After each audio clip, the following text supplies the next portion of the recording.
एक 14 साल का बच्चा जो एक 8 साल की बच्ची के साथ करता है दरिंदगी, और दरिंदगी करने के बाद फिर उस बच्ची को मार डालता है। और मारने के बाद जब वह पकड़ा जाता है, यानी कि पुलिस जब उसको पकड़ लेती है, और जब वह पुलिस को उस लड़की को मारने का रीज़न बताता है, यकीन मानिए उसको सुनकर आपके होश उड़ जाएंगे। जी हाँ दोस्तों, आज की इस वीडियो में सब कुछ बताऊंगा, लेकिन उससे पहले नमस्कार दोस्तों, मेरा नाम मनोहर है और आप देख रहे हैं मेजर क्राइम। दरअसल दोस्तों, आज की जो सच्ची घटना है वह छत्तीसगढ़ की है। छत्तीसगढ़ की राजधानी पड़ती है रायपुर।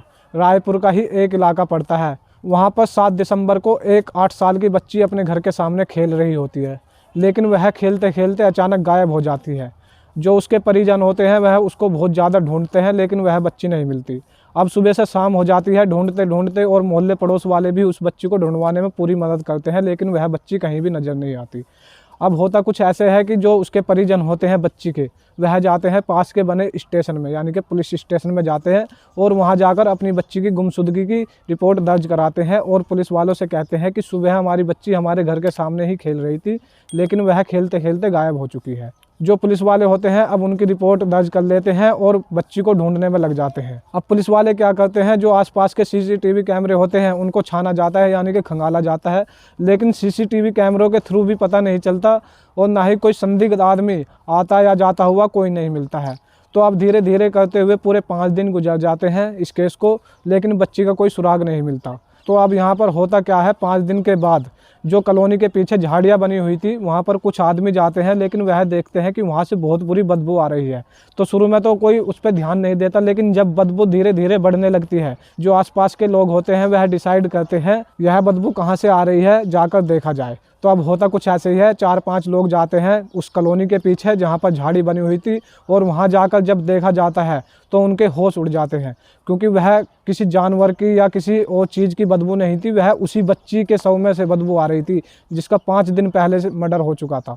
उनको भी नहीं पता था कि यह बच्ची मर चुकी है। तो जैसे ही वह यह मंजर देखते हैं तो आप सीधे पुलिस को फ़ोन करते हैं, पुलिस को घटनास्थल पर बुलाते हैं। अब पुलिस घटनास्थल पर आती है और बच्ची के शव को लेती है अपनी कस्टडी में और सीधे भेज देती है पोस्टमार्टम के लिए। तो इतने बच्ची के शव का पोस्टमार्टम होता है तो इतने पुलिस क्या करती है, जो आसपास के सीसीटीवी कैमरे होते हैं, यानी कि घरों के पीछे जो लगे हुए थे, अब उनको पुलिस छानबीन करने लगती है। तो उसमें छानबीन करते हुए पता चलता है कि एक 14 साल का बच्चा जो आटे की बोरी लेकर आया था, लेकिन वह गया तो खाली गया है। तो अब पुलिस क्या करती है, उसका फ़ोटो लेती है और आसपास के मोहल्ले पड़ोस वालों को दिखाने लगती है और पूछने लगती है कि तुम इस बच्चे को जानते हो। तो जैसे ही मोहल्ले पड़ोस वालों के सामने उसका फ़ोटो आता है तो वह कहते हैं कि ये तो आयान है, जो यहीं का रहने वाला है, और यह बहुत शरारती बच्चा है, और इसकी आए दिन कुछ ना कुछ नई शरारत होती है, जिसकी कंप्लेंट लेकर हम इसके घर पर जाते हैं। तो अब पुलिस क्या करती है, सीधे जाती है आयान के घर पर, और वहाँ जाकर गेट खटखटाती है। तो आयान अपने घर में से निकल कर आता है और पुलिस उसको धर दबोचती है और सीधे लेकर जाती है थाने में, और थाने में जाकर अब उससे पूछताछ करने लगती है। तो शुरू में तो आयान कुछ नहीं बोलता, लेकिन जब पुलिस उसको सीसीटीवी कैमरे की फुटेज दिखाती है तो उसको देखकर वह टूट जाता है, और अब कुछ वह ऐसी सच्चाई बताता है जिसको सुनकर आप भी हैरान परेशान हो जाओगे। दोस्तों, वह कहता है कि 7 दिसंबर को वह रोज़ की तरह अपने फ़ोन में कुछ देख रहा था, यानी कि वह पोर्न पिक्चर देखा करता था, और जिसको देखने के बाद उसके दिमाग में एक विचार आता है, वह सोचता है कि मेरी कोई गर्लफ्रेंड नहीं है और मेरे कोई दोस्त भी नहीं है जिसके साथ मैं संबंध बना सकूं।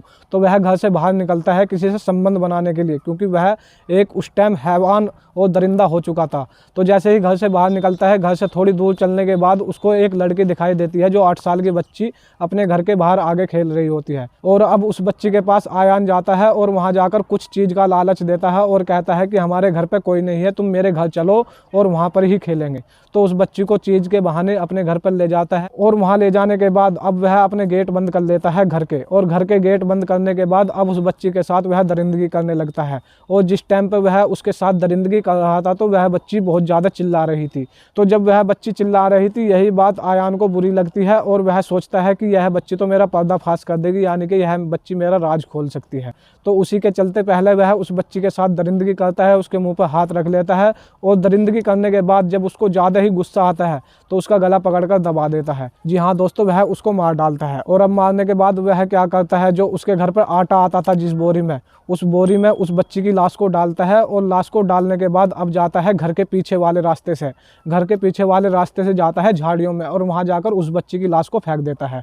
और फेंकने के बाद वह सोचता है कि अब मैं पकड़ा नहीं जाऊँगा, लेकिन 5-6 दिन के बाद पुलिस इस केस का पर्दाफाश कर लेती है। तो दोस्तों वह रीज़न बताता है कि वह कुछ दिन पहले से ऑनलाइन पढ़ाई कर रहा था। ऑनलाइन पढ़ाई करते टाइम जब वह ऑनलाइन पढ़ाई क्या करता था, कुछ उसके फ़ोन पर किसी वेबसाइट का लिंक आता है जिस पर वह क्लिक करता है तो वह पोर्न वेबसाइट पर पहुंच जाता है। और पोर्न वेबसाइट पर जब वह पहुंचता है तो उसको आनंद आने लगता है इन फिल्मों को देखकर। और जैसा उन फिल्मों में होता था, वह कहता था कि मैं भी ऐसा ही किसी के साथ करना चाहता था। तो उसको उसके माँ बाप ने एक फ़ोन पर्सनल लेके दिया था। लेकिन मैं आपसे कहना चाहूँगा कि अगर आपके बच्चे फ़ोन चलाते हो तो बीच बीच में चेक करते रहा करो कि आपके बच्चे क्या देख रहे हैं, कौन सी पढ़ाई कर रहे हैं, और कुछ कर भी रहे हैं या नहीं कर रहे हैं।